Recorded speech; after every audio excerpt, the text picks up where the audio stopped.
about what story were you telling yourself? Like you talk about turning the volume up on your dream. I want to know what that really means. Like, what are you saying in your head? It's a brilliant metaphor.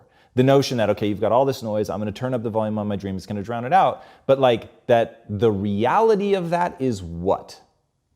So this is the thing. I believe fully that every single person who's going out to chase their dreams has those voices in their head. I think it's part of the human experience. Whether it's fear or anxiety, whatever it may be, that's part of what it means to be a human being. So, for me, it was my parents coming to this country and sacrificing. For you, it might be completely different.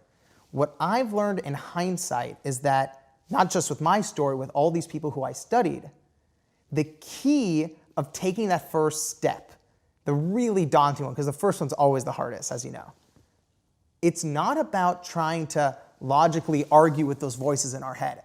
You will never win against the voices in your head if you try to argue with them. What I've learned is that if you, instead of focusing on the voices and the fears, you focus on the desires. And I think no matter what your dream is, if you're able to find a larger purpose, a larger impact that lives beyond you, all of a sudden all of your bullshit that's holding you down becomes a lot less relevant. Now tell me, what is the mechanism of turning the volume up? Is it just amount of time thinking about, or is there something more to it?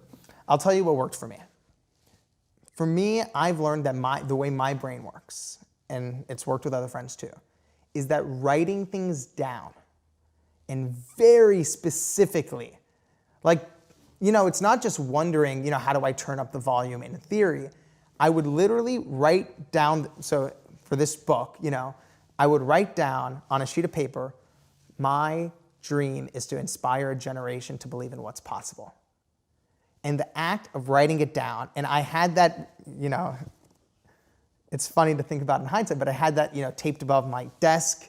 I had that taped above my bathroom sink. I had that folded up in my wallet. I had it on the inside of my spiral notebook in college.